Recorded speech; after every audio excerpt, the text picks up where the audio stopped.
Welcome back to part 2 of my conversation with Jim Barker, aka James Devine, as we continue to talk through how to cascade his annual goals all the way down to the task level. We pick right up where we left off in our previous episode with setting his quarterly objectives. So if you did not listen to part 1 yet, you'll definitely want to check out the episode that's just before this one in your podcast feed. Enjoy! Welcome to The Belief Shift, the show that explores what you really need to know about building a successful small business. I'm your host, Camille Rapaz, small business coach and consultant who spent too much of her career working in corporate business performance. And I'm George Trapeau, your co-host and her brother. I'm a leader in the tech world, bringing my corporate perspective, but mostly my curiosity. Together, we're exploring beliefs about success and how to achieve it, but mostly we're bringing practical solutions so you and your business can thrive. So let's say your quarterly objective is, I'm going to have my program planned and I'm going to have the program launch plan and the outline done. That's my Q2 objective. And as you do that, then you can start breaking it into, well, what are my monthly priorities? So I do want to give an example of how this sort of plays out that's maybe more tangible than the program one before I move into the monthly priorities, which is if you are really going to say, let's just take a revenue goal, for example, you want to grow your revenue by 20% for the year. And that's a big breakthrough for you. Like that's going to take a big lift because of where my business is at. And so that might mean that then this quarter, your objective is signing 4 new clients, because that's what's going to help you get there. So instead of the goal just being, I'm going to make a 20% increase this quarter, it's very specific to how I'm going to do it. Like, this is the task I'm going to do. And so you can see that also in Jim's goal, where I'm going to launch this program, but first I need to do this one milestone. So sometimes it's milestone based, like in Jim's, I've got this first milestone of getting the plan together. And sometimes it's not necessarily milestone based, but it's more specific to a process I have to deliver on. So this quarter, the process is I've got to get 4 new clients. I've got a whole process for how I get those clients, but I just need to do that in order to achieve the revenue growth. So it's just another example of how to think about the quarterly goal to objective. So let's talk about monthly. So cascade level down to the next level from quarterly to monthly, because still quarterly is still big. You still a bunch of work in there. If you listed all the tasks, there's a lot of things. Now, monthly, we start getting even smaller. So just thinking about month 1, when you start to work on this goal, you want even smaller tasks. This is where you would ideally have a list of activities or a plan that you're really pulling from, where you've just put down. Sometimes I tell people just make a big list of tasks. Don't worry about making a plan if you're not familiar with how to do that. You don't have to be able to create a project plan for this to work. It will help, and I encourage people to learn how, but you don't have to. So make a list of tasks and activities, and then we want to make sure that you're really focusing on priorities for this month. So if you were to get smaller and say the first month of the quarter of wanting to do this, Jim, what would you be your top 3 priority activities? So these aren't goals anymore. Objectives is like, I've got 3 things I really want to get done this month. The 3 tasks for that first month are, the first task is review the other 2 courses and the outlines, ponder those. Task number 2 is rough draft and outline for the advanced course. And task number 3 is... Are you going to shop this outline around or get feedback before you finalize it? Is there another step in there? Or are you just going to go straight from, I reviewed this and here's my final product? There's no wrong answer. I'm just asking if there's other, are you like, yeah, I would also do these other things in this process. I do have my former apprentices look it over and invite them to check it out. So they have looked at the other 2 before. So yeah, I could do that and have them check out the outline. So that's a good idea. So that would be the third, is have all 3 outlines together, send it to one of my former apprentices for review and feedback. I'll send it to both of them. Yeah. And be like, hey, give me feedback. Does this, what am I missing? Yes. So What I would think you this want? is important, because as we're planning anything, even the stuff we're expert in, getting somebody else's eyes on it, whether they're an expert in your field or not, is so important because it's going to help you think about stuff that you just don't when you're in your brain of, I just need to get it done. So if you want it to be done with quality, always have a, how can I get feedback? How can I thought partner? I did a whole podcast on that. How do I just do good thought partnering? So finding that for you in this process, I think is great. So that means you have these 3 priorities of, I got to review my current outlines. I got to draft the new outline for the new course, and then I got to get feedback. That's great. Those are 3 priorities for the month. Then the next question is that actually doable in a month? Yeah, I think it is doable. Okay. It's far less than I would have expected me to do or like weaponized in my non-planning. Like if I was not actually planning, or if I didn't have you as my coach, the internal voice is like, you can do more than that. That doesn't seem like enough. You'll never get it done if that's all you do. But actually, these micro moves are key. And yes, this is important because I'll actually get them done because they seem like really minor tasks. excellent. Doable. They seem doable. Yes. I love that they feel doable because they should, when you're getting to the monthly level, I love me some stretchy goals, but at the monthly level, it should feel like, no, I could do that. I still have to push to, find time for this, but I can do that. Like that's not totally out of the realm of possibility. It feels doable to you. So I love that it feels like that. The other thing I'll say is when I say top 3 priorities for the month, it doesn't have to be 3. So if you had said it's too much, I would have said, well, make it 2 then. Make it 2 priorities. That's okay too, but no more than 3. Like 3 is kind of this magic number of what we can keep track of. So those 3 and them having connected together, I think is a lovely way to think about how you do this. So you've got your 3. Now we got to get even smaller. So it's still kind of big. So now it's, what are the tasks for the week? And again, you can just look at what you want to do this week in service to these top 3 monthly priorities. So maybe week 1, I don't know, what sounds like a reasonable just in 1 week that you would want to do? I think I have them organized. I hope I have them organized, but I think find the outlines from the previous classes. That might be a whole week's You know what? work. Oh, I love this as a task. Shoot. Because sometimes we're just like, oh, Dang wait, it. I thought I just had that, but do I? Where Or is is it that? as good as I think it is? Dang it. Beautiful, Jim. Absolutely beautiful. So yes, just having that be like, this week, I just got to find those darn things. Sometimes it's just a week of gathering the tools and the equipment and the content and the stuff I need to actually do my job. So do not underestimate the task of, I actually need some stuff and I don't know if I have all of it and I might have to search a little bit. And it could have been, I need to buy some stuff. Like if I'm going to create, maybe I want some Post-its to do my job. So I want to get that or some other planning materials or who knows what it is. I But either this is great. I either underestimate that or there's a little bit of shame, like I'm organized. I have that somewhere. This is what I do. And I don't admit that to my coach, or worse, to myself. Yes. And then I'm scrambling and I didn't account for that time. And so Yes. give myself grace. Like if you're listening, will you please comment or email Camille that like to tell Jim he's not alone? I would like to know if I'm the only person that ends up like, I'm an expert in something and I also sometimes need to search for it and don't have it as organized as I should have it. Is it just me? Please let me know.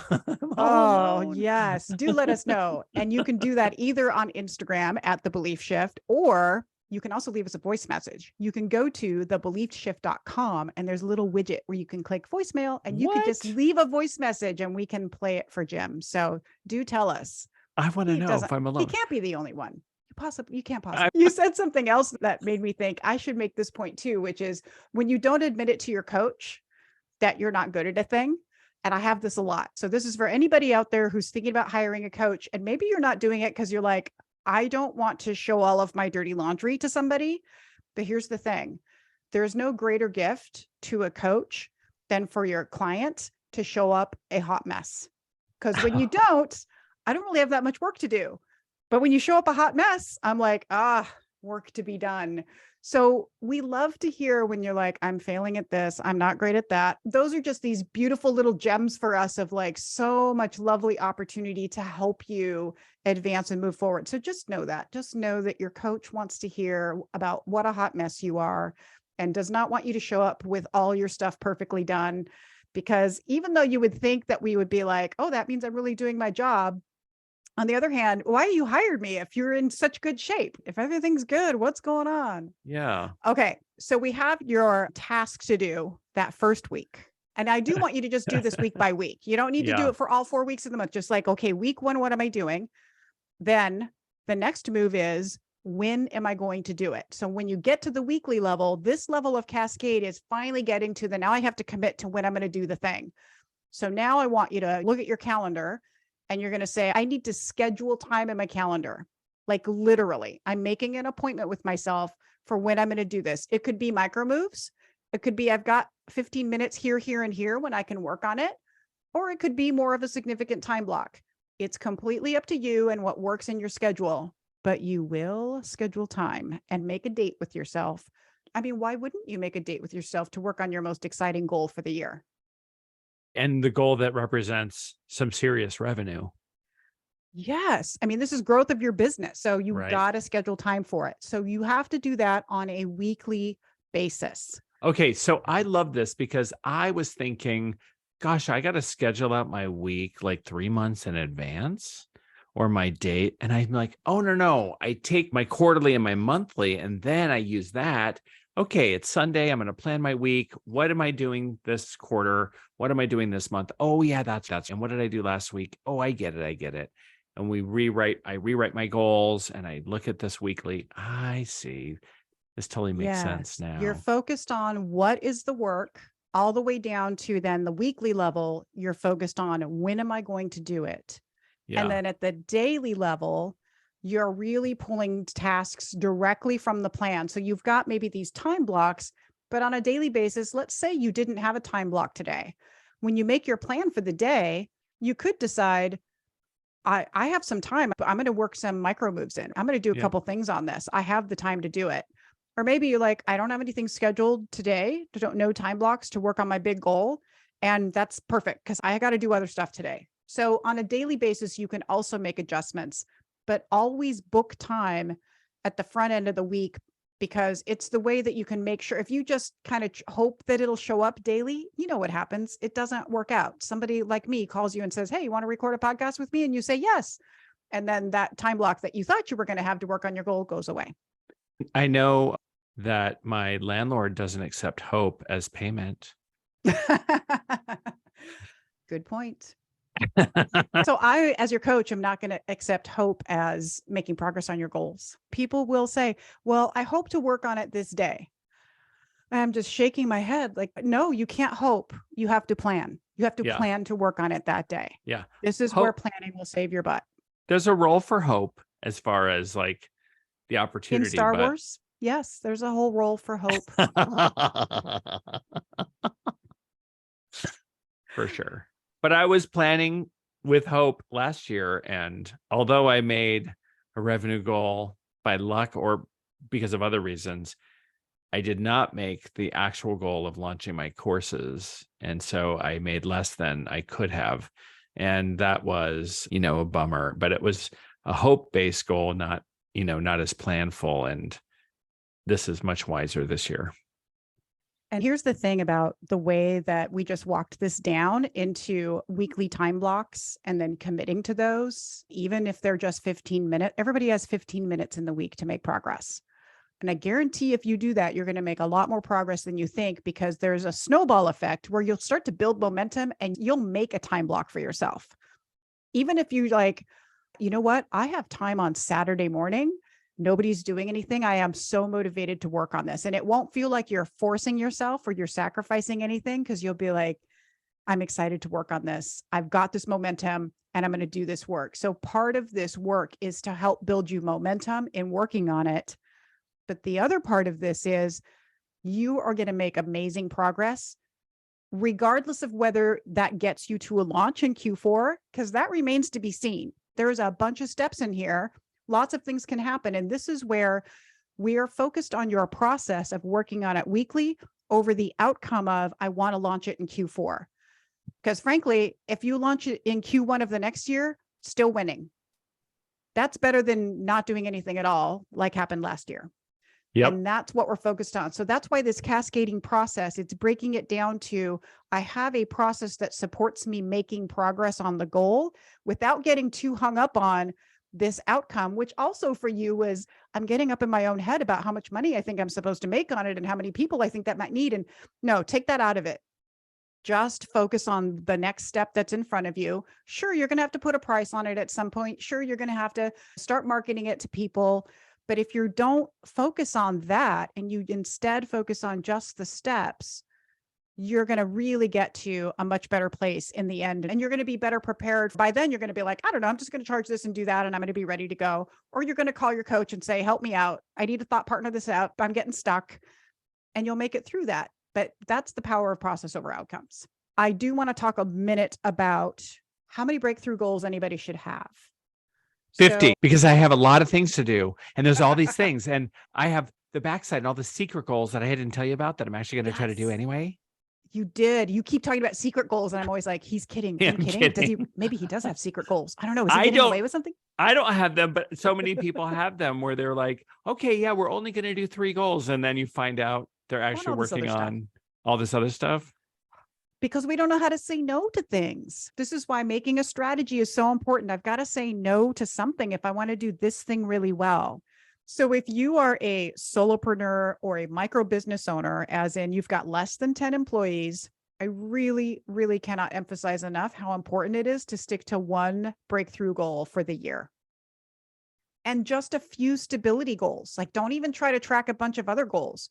Just find a few key things to keep track of that will tell you if your business is performing well and if you're making progress. Try to keep it simple. When we take on too many goals and we don't have a team of people to help us, I mean, there's just no way. If you're a little bit bigger business, so you're still a small business, but maybe you got more employees, you've got more of a team backing you up. Maybe you do have, so you've actually hired somebody to help you on the administrative side to really specifically to drive stuff forward. As you get a little bit bigger, you can start to take on bigger, more breakthrough goals. But even then, I tell people just like 3 max. And I'm talking like you're a bigger company. You're like 50 employees. You've got plenty of people to spread the work around to. But that still is, even though I say that, it still might not work for you if your business is bigger. If it's still unstable and chaotic, you're probably still only going to be able to handle one goal at a time. So it also depends on the stability of your business, whether you can do it or not. So just fewer is better, everybody. And I know it means you have to be patient and all of that stuff, but it's why we go through the strategic planning process to make sure that that one goal you pick is the right goal for your business at the right time and that it all makes sense. So that's my preaching about, please, fewer goals is better. Fewer goals, baby. That's how it works. I love this sermon. I'm feeling the spirit.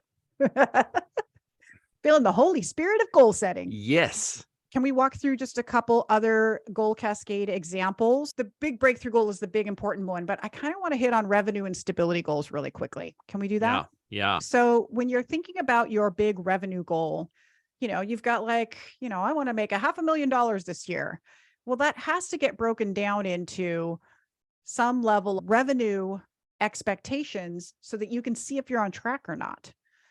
So you want to break this down into, first, again, same process, quarterly. What do I expect to make each quarter? And is that just steady because that's how my business works? Or does it fluctuate seasonally? As in Jim's example, I have some seasons where I'm highly active over the holidays and then maybe not so much in the first quarter or whatever it is for you. But first, being thoughtful about that. How does my business sort of fluctuate seasonally? What should I expect to do? So that's your first level. And then your next level is, now I just for this quarter, I look at month 1. What's my target for month 1? And I want you to not just have a number, but this is what you and I were just talking about before this, which is I have a number, but do I have the quantities of things to sell at the price points to add up to that number? So you're going to have to do some math. I need to go, well, if I'm going to sell, if I want to make $10,000 this month, am I selling 2 things for $5,000? How many things do I have to sell at what price point to get there? And now you've already got, as a business, I already have products and services. So I already have price points set. So then it kind of drives it to, oh, how many of those do I have to sell? And that should then drive you to, what's that mean my marketing plan is this month because of how many things I've set myself up to sell. Or it could be vice versa. This is the month when my X service is really like people really want it. Like it's Halloween and everybody wants me to do XYZ for them. And so this is my month when I market this one thing. So I'm going to count on all my revenue coming from this one part of my business.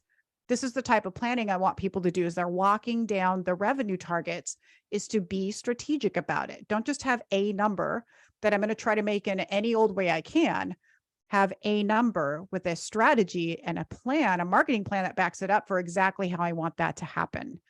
So that's the walking it down that I want people to do. So for you, Jim, this month, maybe like the month of January is a good example, because this was your month to be out and about and down in New Orleans and doing stuff. What was your primary way of making money this month? What did you target? As you don't have to give numbers, but just your way that you were doing it, your strategy. So I was primarily doing readings and events. My revenue comes from readings and events, like I said at the top, coaching and classes and speaking. And so this month in January, my revenue really came from the top two, which is readings and events and coaching, because I did have some New Year's parties. I had a birthday party. I had some private readings. I did have a coaching client that renewed in January, and I didn't have any classes or speaking revenue. So when I looked at that, I realized that a portion of my revenue for the year is not equal. So when I think about, I was worried because when I broke out my quarterly revenue and then monthly revenue, I thought, oh my gosh, I didn't meet my monthly revenue goal, but I had broken that out just evenly for my total revenue by month. But I realized, well, quarter one, well, I think in March, I'm going to launch one of my courses. But for January, what I need to do is just break out the readings and events and the coaching revenue. So I need to just take that and divide that by 12 and understand, like, am I at target for that number? So as I start to look at this, I'm like, oh, I'm not expecting revenue from classes, from my courses in January. So when I look at that and I know what I've made, well, I know partially what I've made, I think I actually am on target. It's very helpful to look at it in this way. And I know that if you're already a financial person or you already have those things, but as a solopreneur, looking at it this way, it's like, oh, no, duh. And you have to sort of think about, like, oh, not every month is going to be the same revenue. I can't just take the X number, the $100,000 I'm going to make this year and divide it by 12 or whatever that number is. I have to actually think about, oh no, because I'm doing this course launching in March. So that month should be a different revenue target. Yes. And so I love this because that means part of your revenue plan is some of it is more consistent month by month. And you should look at that and whether you're on target or not differently than the stuff that comes either more seasonally or has a launch season, however you define that. Yep. And this is really important for you to actually see if your business is performing the way that you want it to. So I typically map out over the year, what's my best guess quarter by quarter, but then month by month, I'm updating it as I go. So I'm looking now at what's my projection for February? What activity does that mean I should do? And so some of that is, here's my already pre-baked contracts that I have. I know I'm already making X amount of revenue from these clients that's projected.